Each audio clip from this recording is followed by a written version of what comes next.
다음 누군가를 이렇게 추천받으면 빼지 마시고, 찬양을 잘해서 하는 게 아니라 진실하게 하나님 앞에서 하시면 받으실 줄 믿습니다. 스가랴서는 이스라엘 백성들이 포로로 돌아와서 이렇게 난 다음에 쓰여진 성경입니다. 같이 읽어야 되는데 학개와 스가랴 그리고 말라기를 같이 읽어야 됩니다. 같은 시기에 같은 시각으로 쓰여졌습니다. 읽어보시면 아시겠지만 학개는요 되게 이성적으로 좀 써 있어요. 학개서를 읽어보면 스가랴서는 환상을 통해서 이야기합니다. 그래서 어떻게 보면 환상이면 어려울 것 같은데 좀 더 쉬울 수도 있죠. 왜냐하면 그냥 우리가 교회 다니면서 뭐 환상도 좋아하고 예언도 좋아하는 사람들 있잖아요. 그렇죠? 그게 스가랴 스타일이다 이렇게 보시면 됩니다. 말라기서는 좀 직설적으로 이야기를 합니다. 이런 거죠. 뭐 11조 안 하냐? 이 망할 놈들아. 이런 식으로 말라기는 그냥 콕 집어 이야기합니다. 너무 막 하는 거 아니냐 뭐 이렇게 생각할 수도 있지만 빙빙 돌리지 않고 직설적으로 말해서 좋다라고 하는 사람도 있을 것입니다. 자, 그래서 우리가 학개 스타일이냐, 스가랴 스타일이냐, 말라기 스타일이냐 이렇게 볼 수도 있는데 세 가지 다 이 예언서들이 말하는 게 있습니다. 주제는 하나예요. 성전을 재건하라. 성전을 재건하라. 이스라엘 백성들은 포로로 돌아왔습니다. 70년 동안 포로였는데요. 어느 날 고레스라는 왕이 포로들 다 돌아가도 좋다 이런 칙령을 내리게 되는 것이죠. 여러분 어느 날 우리가 포로였는데 어느 날 돌아가도 좋다 이런 말을 들으면 어떻게 되겠습니까? 이거는 은혜죠. 그렇죠? 은혜입니다. 하나님의 음성을 듣고 은혜를 얻었다. 돌아와서 성전을 건축해야 되는데 그런데 이스라엘 백성들이 그게 지지부진한 그런 시간이 지나고 되었다 이렇게 이야기를 합니다. 그래서 성전이 건축되어야 되는데 그렇지 못하고 있는 겁니다. 그런 가운데 오늘 말씀을 하고 있는 것이죠. 근데 왜 이스라엘 백성들은 왜 성전을 건축하지 못하고 있었는가? 첫 번째는 이런 거예요. 경제적인 자립이 이루어졌으면 좋겠다. 먼저 성전을 건축하는 것보다 첫 번째 소망이 있었습니다. 뭐냐 하면 경제적인 자립이 있었으면 좋겠다. 두 번째는 뭐냐 하면 정치적인 방어력이 좀 생겼으면 좋겠다. 그래서 이들이 힘을 모아서 정치, 경제적으로 좀 안정됐으면 좋겠다. 이런 초점을 가지고 이제 삶을 해나가고 있었다는 것입니다. 자, 하나님의 소망은 뭐였죠? 먼저 성전 건축이었다. 이게 뭐냐 하면 영적인 회복을 이야기하고 있는 것입니다. 자, 그래서 이스라엘 백성들과 하나님과의 관계 속에서 지금 초점이 다른 겁니다. 이럴 때 하나님께서 이스라엘 백성들에게 말씀하고 있는 것이죠. 자, 이렇게 초점이 다르게 나아갔을 때 이스라엘들의 삶이 어떻게 됐냐면 계속 메말라 가고 있었다라는 것입니다. 메말라 가고 있었어요. 완전히 다 메말라 가고 있었다. 여러분, 이것이 우리의 삶과 좀 유사하다고 저는 생각합니다. 여러분은 우리의 삶에서 가장 초점이 뭘까요? 하나님의 우리가 예배하는 것이 첫 번째냐 아니면 우리의 삶 가운데 경제적인 것이 무엇이냐, 경제적인 것이 먼저냐, 어느 게 먼저입니까? 여러분, 아니면 우리나라가 좀 더 정치적으로 안정적으로 되어갖고 우리가 뭔가 정치 경제적으로 이익을 얻어서 우리가 좋은 삶을 영위하는 게 그것이 우리의 목적인가? 여러분 어떤 것이 목적일까요? 여러분 어떤 것이 목적입니까? 자, 만약에 이스라엘 백성들은 정치, 경제가 안정됨으로 인해서 자신들의 삶이 계속적으로 영위하고 나아지기를 원했습니다. 자, 이랬을 때 그들은 메말라 가기 시작했다는 것입니다. 경제적으로 메말라 갔고요. 경제적으로 안정은 됐지만 영적으로는 메말라 갔습니다. 정치적으로 안정이 됐지만 영적으로는 메말라 갔다라는 거예요. 그럴 때 오늘 하나님께서 스가랴를 통해서 그 메마른 심령에 은혜의 단비를 내려달라고 기도하는 것입니다. 자, 1절 같이 한번 읽어보시죠. 시작. 봄비가 올 때에 같이 시작. 봄비가 올 때에 여호와 곧 구름을 일게 하시는 여호와께 비를 구하라. 무리에게 소낙비를 내려서 밭의 채소를 각 사람에게 주시리라. 아멘. 여러분, 지금 우리에게 필요한 것이 경제적인 여유와 정치적인 안정과 뭐 이런 거라고 생각할 텐데 여러분, 하나님의 마음은 그렇지 않다라는 거예요. 우리에게 정말 필요한 것은 하나님의 은혜다라고 이야기하고 있는 것입니다. 그래서 뭐라고요? 1절에 비가 필요하다. 은혜의 비가 필요하다. 이렇게 말하고 있다는 것입니다. 여러분, 하나님은 이스라엘 백성에게 비를 구하라. 그러면 주신다라고 말하고 있습니다. 여러분, 비가 뭐냐면 물이 뭐냐면 마임이라고 합니다.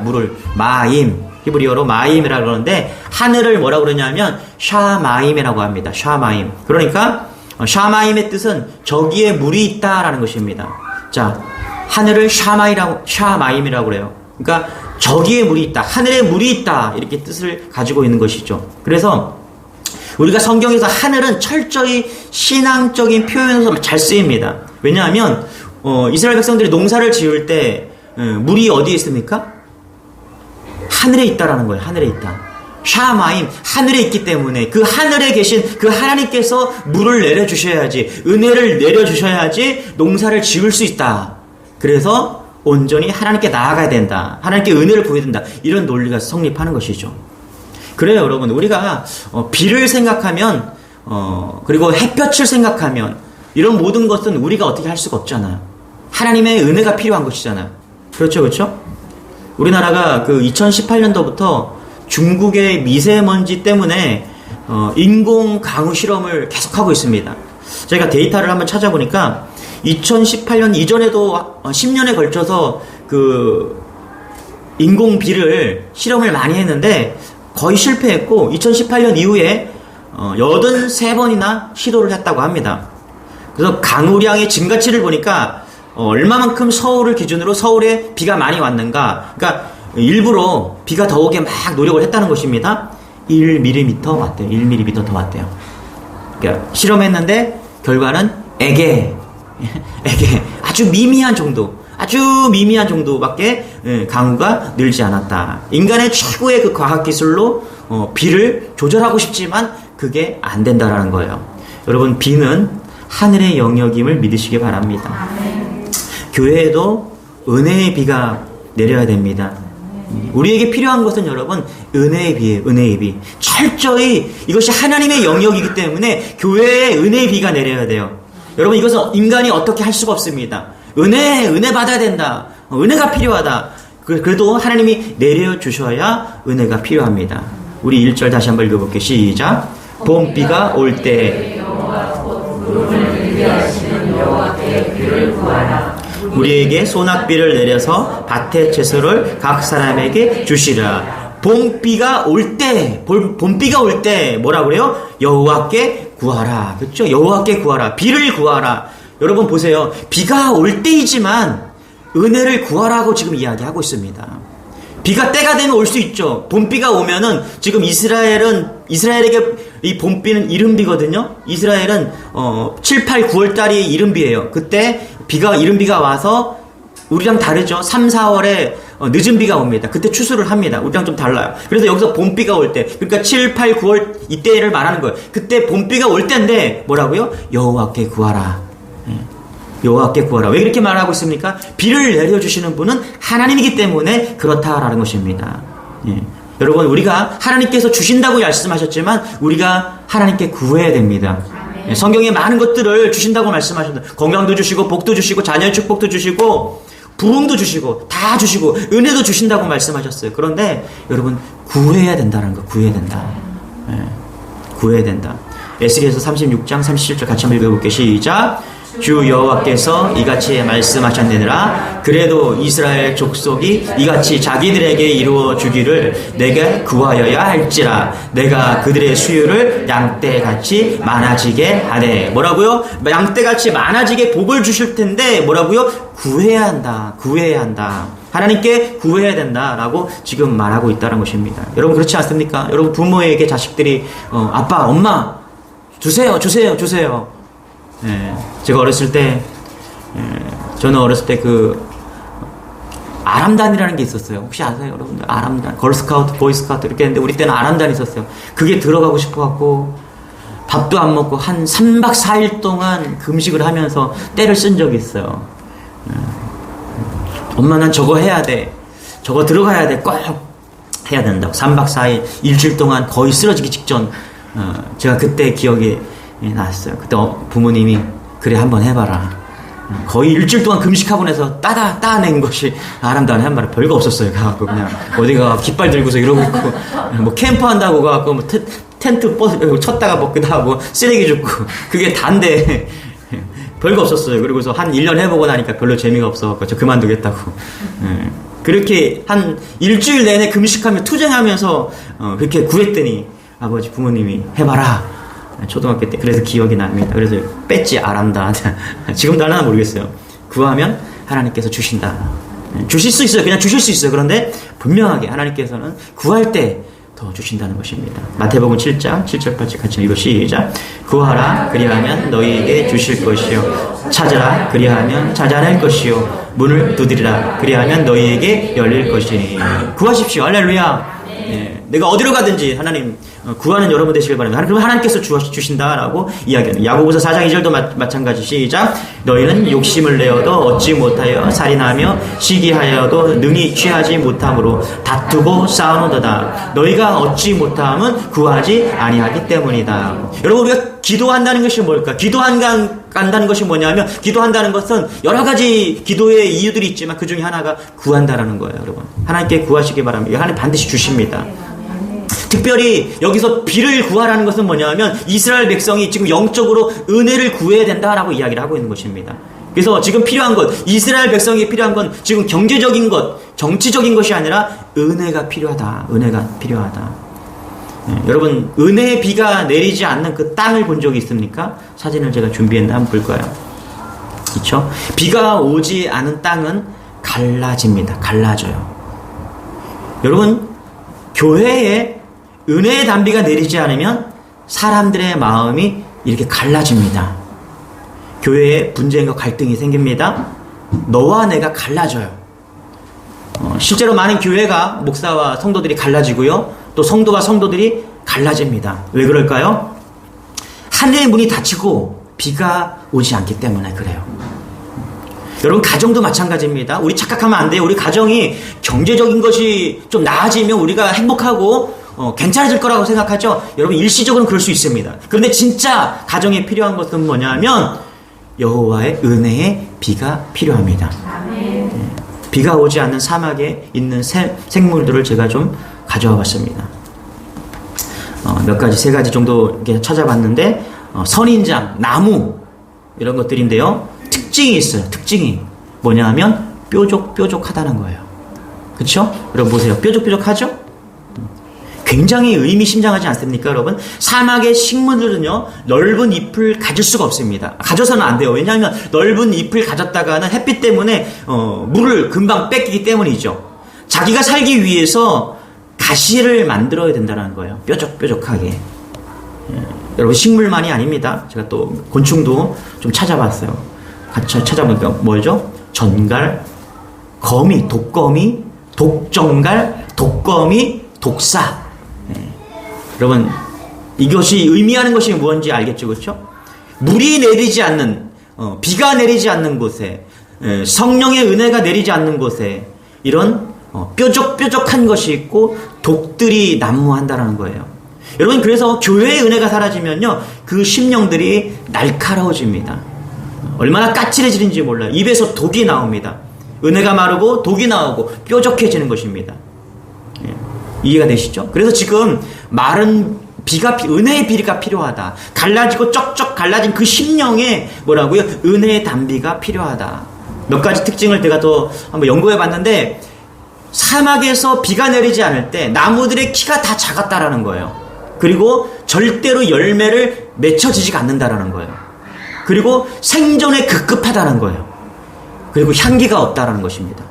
이것이 비가 내리지 않는 사막에서 일어나는 모습들이에요. 여러분 이것이 우리에게도 똑같다라는 거예요. 여러분 우리가 성령의 은혜가 임하지 않으면 열매가 없고 살기에 급급하고 향기가 없으며 독이 나오고 가시가 돋는 그런 모습이 우리 안에 있다는 거예요. 그래서 우리가 정말 여러분 정말 돈이 필요합니까? 아니면 은혜가 필요합니까? 가정이 돈만 많으면 뭐예요? 여러분 돈 많지만 여러분 화목하지 않은 가정이 얼마나 많습니까? 진짜 필요한 것은 하나님의 은혜다. 할렐루야. 신명기 28장 23절 24절에 하나님의 뜻대로 살지 않을 때 큰 재앙이 은혜가 없는 그 모습에 재앙이 가뭄이다 라고 이야기를 합니다. 같이 한번 읽어볼게요. 시작. 내 머리 위에 하늘은 노시 되고 내 아래에 딸은 시철이 될 것이며 여호와께서 비 대신에 티끌과 모래를 내 땅에 내리시리니. 뭐라고요? 비 대신에 티끌과 모래를 주신다. 그렇죠? 사막과 가뭄을 주신다라는 거예요. 이것이 큰 재앙이다라고 지금 이야기하고 있는 거예요. 반면에 이스라엘에게 복을 주시는데 다른 것이 아니라 은혜의 비를 주신다라고 이야기합니다. 그게 복이 돼요. 우리 에스겔서 34장 26절 시작. 내가 그들에게 복을 내리고 내 산 사방에 복을 내리며 때를 따라 소낙비를 내리되 복된 소낙비를 내리리라. 아멘. 때를 따라 비를 내려주시는 것, 그게 하나님의 은혜다. 할렐루야. 저는 여러분의 가정에 이런 은혜의 비가 필요합니다. 이런 은혜의 비가 내리길 축원합니다. 우리 주님의 교회에 이런 은혜의 비가 내리길 소원합니다. 여러분 설마 진짜 그렇지 않습니까, 여러분? 저도 이제 결혼을 해서 좀 살아보니까 가장 좋은 게 감사한 게 뭐냐면 가정이 평안한 거예요. 평안한 거. 건강하고 공부 좀 못해도 상관없어요. 머리가 좀 커도 상관없어요. 그렇죠? 건강하고 화목한 거. 그건 은혜의 비가 내려야 되는 거더라고요. 마음이 촉촉하게 젖어 있을 때, 하나님이 주시는 그 은혜 안에 충분히 젖어 있을 때 우리가 용납하고 용서하고 사랑하고 은혜의 비가 필요하다. 저는 우리 가정에 이런 은혜의 비가 내릴 줄 믿습니다. 우리 교회에 이런 은혜의 비가 내릴 줄 믿습니다. 한국 땅에도 여러분 필요한 게 뭐냐면 경제적으로 정치적으로 그런 것이 중요한 것이 아니라 은혜의 비가 필요합니다. 용납하고 사랑하고 용서해 줄 수 있는 그런 은혜의 비들이 이 땅에 필요한 것입니다. 이런 은혜가 우리 안에 있길 소망합니다. 여러분 보세요. 오직 은혜는 하늘에서만 임합니다. 그렇다면 그 은혜를 누구에게 구해야 될까요? 구하는 대상이 중요합니다. 간절히 소망하는 것도 중요하지만 누구에게 구하느냐, 그것이 정말 중요하다는 것입니다. 여러분 보세요. 이스라엘 백성들이 가나안 땅을 이제 헤매다가 광야를 헤매다가 가나안 땅에 들어왔습니다. 그런데 가나안 땅에 들어와 보니까 이제 그들은 농사를 지어야 되는 그런 거였습니다. 이전까지는 노예로 살았기 때문에 그렇게 노예 생활을 하다가 광야에서 하나님이 만나와 메추라기를 먹여 주셨어요. 그런데 가나안 땅에 들어와 보니까 이제 여기서는 농경사회였다라는 거예요. 농사를 지어야 되는 그런 상황인 것입니다. 그러니까 가나안 사람들에게 그 농사를 배워야 되겠죠. 자, 그럴 때 문제가 생긴 겁니다. 2절 같이 한번 볼게요. 시작. 드라빔들은 허탄한 것을 말하며 복술자는 진실하지 않은 것을 보고 거짓 꿈을 말한즉 그 위로가 헛됨으로 백성들이 양같이 유리하며 목자가 없으므로 공고를 당하나니. 여기 보니까 2절에 보니까 드라빔들은 허탄한 것을 말하며. 자 보세요. 가나안 땅의 사람들이 농사를 짓는데 그들에게 물을 어디서 구하냐면 드라빔이란 그런 우상을 통해서 비를 내려달라고 지금 드라빔에게 우상 숭배하고 있다라는 거예요. 그러니까 그 모습을 따라서 이스라엘 백성이 비가 필요하구나. 비가 그냥 오는 게 아니구나. 비가 필요한데 하나님께 구하는 것이 아니라 지금 누구에게 구하고 있어요? 드라빔에게 구하고 있다라는 거예요. 여러분, 간절한 소망이 있죠? 간절한 소망이 되게 중요합니다. 그런데 그 소망을 가지고 누구에게 구하는 게 되게 중요해요. 우리 아들이 자전거가 하나 필요합니다. 그런데 경비실 아저씨한테 가갖고 아저씨 자전거 한 대 주세요. 동네 아저씨 지나가는 아저씨한테 아저씨 자전거 한 대 주세요. 지나가는 아주 부드러운 돈 많은 아저씨한테 가갖고 아저씨 자전거 한 대 주세요. 그러면 그분들이 다 이야기하실 거예요. 야, 니네 아빠한테 가서 이야기해라. 니네 아빠한테 가서. 누구한테 구해야 돼요? 구할 사람에게 구해야 되는 거예요. 지금 무슨 얘기하고 있습니까? 간절한 소망이 있는데 중요한 건 뭐냐면, 더 중요한 건 누구에게 구해야 되는가, 그 얘기하고 있는 거예요. 여러분 열왕기상 18장에 보면 엘리야와 갈멜산에서의 바알 선지자들과 1대 850대 대결이 나옵니다. 그렇죠? 그런데 자, 질문 하나 던질게요. 누가 더 간절했습니까? 바알 선지자들이 더 간절했어요. 여러분 한 명이랑 850명이랑 누가 더 간절합니까? 850명이 더 간절해요. 그렇지 않습니까? 그래서 그들은요, 막 몸을 막 칼로 막 자해하면서 지금 바알이 신이시여, 지금 우리에게 역사하지 않으면 우린 죽을 거예요. 막 자해하면서 막 치면서 몸을 자해하고 막 피가 흘러주고 막 그렇게 간절했다라는 거예요. 그런데 어떻게 했습니까? 막 그렇게 간절했지만 불이 임하지 않은 거예요. 왜 그렇습니까, 여러분? 간절한 게 있었지만 구할 대상이 잘못되었다라는 거예요. 우리가 구할 대상은 하나님이시다. 할렐루야. 지금 그 얘기를 하고 있는 거예요. 드라빔이 아니다. 여호와 하나님께 비를 구할 대상은 여호와 하나님이시다. 여러분, 예배는 나를 내려놓고 온전히 주님께 순복하는 것입니다. 잘 보세요. 우리가 잘못 예배 드리면 하나님은 역사하지 않으십니다. 우리가 지금 이 예배 드리고 있는데 우리 자신을 위해서 예배하고 있다면 하나님은 역사하지 않으세요. 우리가 찬양하고 있는데 여러분, 내가 목소리 정도 뽐내려고 찬양하고 있다면 하나님 받으시지 않으십니다. 내가 헌금을 했습니다. 그게 얼마이든 간에 상관없습니다. 그런데 그것이 마치 내가 나를 위해서 뭔가 뽐내기 위해서 제물을 드렸다면 하나님 그 제물을 받지 않는 거예요. 하나님께 구하는 거고 하나님께 드리는 것입니다.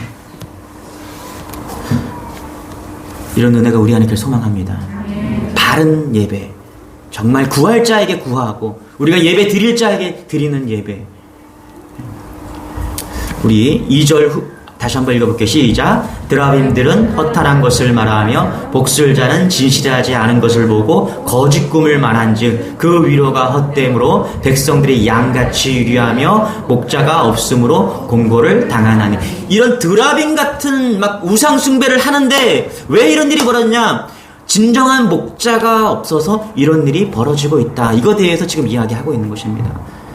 이스라엘 백성들에게 진짜 목자가 없어서 방황하고 있다는 거예요. 여러분, 양은 목자가 없으면 살 수가 없습니다. 다른 동물들은요, 발톱도 있고 손톱도 있고 뭐 이빨도 있고 눈도 있고 빠른 다리도 있고 힘이 있는데 양은 아무것도 없습니다. 빠르지도 않고 시각도 뭐 장님과 같다 뭐 이렇게 얘기하더라고요. 힘도 없어요. 양이라는 동물은 반드시 목자가 필요한 거예요. 목자가. 여러분, 우리 양입니다. 우리에게 필요한 것은 예수 그리스도이십니다. 할렐루야. 목자 대신 예수 그리스도. 그분에게 구해야 돼요. 여러분 잘 보세요. 왜 성경이 우리를 양이라고 비교하고 있는지. 양은요, 우리의 힘으로, 양의 힘으로 살아가는 게 아니에요. 양은요, 내가 어디로 가야 될지 방황하지 않습니다. 누구에게 맡겨요? 목자 대신 예수님께 맡기는 거예요. 그분이 먹이시고 우리의 길을 인도해 주시고, 할렐루야. 그분이 다 책임져 주시는 거예요. 그렇기 때문에 우리가 해야 될 일은 뭐냐면 그분께 맡기는 겁니다. 할렐루야. 제가 한 해 지날수록 제가 신앙이 자라가고 있다는 것을 무엇으로 말해줄 수 있냐? 이런 거예요. 뭐냐면 제가 걱정 근심이 좀 많이 사라지는 것 같아요. 처음에 교회를 개척하면서 걱정 근심이 얼마나 많겠습니까? 그런데 하나님, 내가 모든 것을 주님께 맡깁니다. 그래도 걱정 근심이 사라질까요? 쉽지 않아요. 그렇죠? 우리 자녀가 1명, 2명, 3명 태어나면서 어깨가 무거워지잖아요. 그렇죠? 그러면서 또 하는 일이 뭐냐면 하나님, 저 아이들을 주님께 맡깁니다. 다 책임져 주세요. 그렇게 기도하지만 쉽지 않은 거예요. 그런데 거기까지 가셔야 됩니다. 할렐루야. 진짜 내가 목자 대신 그 예수 그리스도, 그분을 내가 신뢰하고 목자고 나는 양이라는 사실을 믿으면 그분에게 다 맡기는 거예요. 그럴 때 우리의 신앙이 도달할 수 있다. 8절 같이 한번 읽어볼게요. 시작. 내가 그들을 향하여 휘파람을 불어 그들을 모을 것은 내가 그들을 구속하였음이라. 그들이 전에 번성하던 것 같이 번성하리라. 아멘. 필립 켈러 목사님이 8년 동안 관찰을 했습니다. 양과 목자라는 책을 쓰기 위해서 8년 동안 목동 생활을 하면서 관찰을 했는데 어느 날 갑자기 소낙비가 확 온 거예요. 그래서 동굴이 많지 않기 때문에 이제 양들과 목동들이 그 동굴 안으로 다 피신을 했다는 겁니다. 많은 양들과 목자들이 그 동굴, 하나의 동굴 안으로 다 모여들었습니다. 이제 얼마 지나서 소낙비가 그쳤습니다. 필립 켈러 목사님이 생각을 했습니다. 어떻게 우리 양을 구분할 수 있을까? 뭐 귀에다가 뭔가를 표시하는 것도 아니고 목에다가 목걸이를 걸어놓은 것도 아니고 어떻게 우리 양을 구분할 수 있을까? 8절에 그 해답이 있습니다. 내가 그들을 향하여 휘파람을 불어. 한 목자가 나가면서 휘파람을 불더래요. 휘 부니까 양떼들이 그 목자를 따라가는 거예요. 또 다른 목자가 휘파람을 휘 부니까 또 다른 양들이 그 목자를 따라가는 겁니다. 필립 켈러 목사님이 말씀이 생각났어요. 아, 그래. 휘파람을 불어 그 양떼를 따라오게 하는구나. 여러분, 우리가 왜 말씀을 묵상해야 됩니까? 우리가 왜 날마다 말씀을 묵상하고 말씀을 마음에 새겨야 되고 우리는 왜 암송 대회를 하고 이렇게 해야 됩니까? 우리의 말씀이 휘파람 되기 때문입니다. 할렐루야. 양은요, 휘파람 소리가 들리지 않으면 어디로 갈까? 저기로 갈까? 아, 내가 얘기 들어보니까 저기가 더 푸른 초장이래. 저기가 더 맑은 시냇가래. 왔다 갔다 할 겁니다. 그런데 휘파람 소리를 따라가야 돼요. 할렐루야. 여러분, 우리가 세상에 살 때 휘파람 소리가 아니라 경제적인 논리가 얼마나 많은지 모릅니다. 여기 가면 돈 벌 수 있대. 거기 따라가요. 저기 가면 우리 아이들이 공부 잘할 수 있대. 세상 소리가 아니라 우리가 따라야 될 것은 휘파람 소리다. 할렐루야. 목자의 휘파람 소리를 따라가야 된다는 것입니다. 이런 은혜가 우리 안에 있길 소망합니다. 여호와께 비를 구하라. 제가 어제 지난주에 전도하는데 그런 이야기를 들었어요. 여기 가까운 부동산에 갔는데 그 부동산 사장님이 그러십니다. 제가 목사인 거 아는데 그런 얘기 하더라고요. 여 근처에 어떤 목사님이 계시대요. 집을 팔았다 살았다, 아파트를 팔았다 살았다 막 한대요. 그래서 차익을 엄청나게 많이 남겨서 땅도 샀대요. 목사님 어떻게 생각하시냐고 그러더라고요. 제가 아무 말도 안 했어요. 저한테 왜 물어보시냐고. 되게 까다롭대요. 지독하대요. 여러분, 우리가 세상의 논리를 따라가잖아요. 목사도 돈 벌려고 혈안이 됩니다. 돈 벌려면 목사하면 안 돼요. 자녀 좋은 대학교 가려고 막 애쓰려고 그러면 목사하면 안 돼요. 목사가 해야 될 일은 뭐냐면 양이 목자를 따라가는 그거에 먼저 본을 보이는 게 목사입니다. 미국 목사들이 미국에 가면 그렇게 대우를 못 받는데요. 이유는 하나입니다. 성도들이 목사를 봐도 미국에 온 이유가 목회를 하는 게 아니라 자녀 좋은 대학교 가려고 혈안이 되어 있대요. 내가 그래서 친구 목사한테 그랬어요. 야, 너 니네 자녀들 너무 공부 열심히 시키려고 하지 마. 그거 아름다운 모습이 아니야. 성도와 목자가 구별이 안 되는 거예요. 그러니까 성도들이 목회자를 존중할 수가 없는 겁니다. 여러분, 세상 사람들이 지금 그렇게 보고 있어요. 성도들이 세상 사람들과 구별이 안 되는 겁니다. 뭔가 특별해야 되는 거예요. 이제부터 아파트 투기하지 마시기 바랍니다. 빨리 파시고 이제 끝. 불로소득하지 마세요. 내가 열심히 땀 흘린 것만큼만 보세요. 팔았다 샀다 팔았다 이런 거 하지 마세요. 대한민국이 가장 안 좋은 게 전 그거라고 생각해요. 지금까지 그랬다면 이제 그만하시고 이제 우리 기도합시다. 그게 세상을 혼란스럽고 과거 우리가 한 10년 동안 그런 것 때문에 얼마나 지금 이 나라가 경제가 어려운 게 그런 거예요. 지금 땅값이 아파트값이 하늘로 치솟았다가 지금 곤두박질 치고 있지 않습니까? 그거 피해보는 사람들이 다 서민들이에요. 목자 따라가야 돼요. 우리가 목자 따라가지 않고 예수님 따라가지 않으면 세상 논리에 빠져 있습니다. 우리 자녀들이요, 목자 따라가지 않으면 좋은 대학 가려고 막 애를 씁니다. 우리가 원하는 건 좋은 대학이 아니에요, 여러분. 진실하고 정직하고 최선을 다하는 그런 삶. 우리 1절 다시 한번 읽어볼게요. 시작. 봄비가 올 때 여호와 곧 구름을 일게 하시는 여호와께 비를 구하라. 무리에게 소낙비를 내려서 밭의 채소를 각 사람에게 주시리라. 아멘. 1절에 보니까 이 하나님의 은혜가 어떻게 임하느냐? 각 사람에게 임한다. 할렐루야.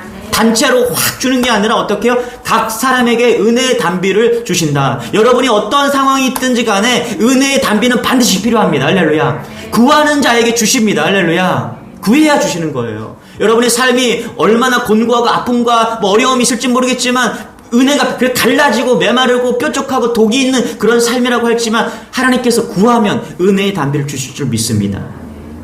사도행전 2장 3절입니다. 같이 한번 읽어보시죠. 시작. 마치 불의 혀처럼 갈라지는 것들이 그들에게 보여 각 사람 위에 하나씩 임하여 있더니. 그렇죠? 마가의 다락방에서 120명 문도 120명 성도가 모여서 막 기도했습니다. 성령이 임했어요. 그런데 성령이 어떻게 임했다고요? 각 사람 위에 하나씩 임하여 있더니. 할렐루야. 각 사람에게. 나는 뭐 될까? 아니에요. 여러분 각 사람이래요.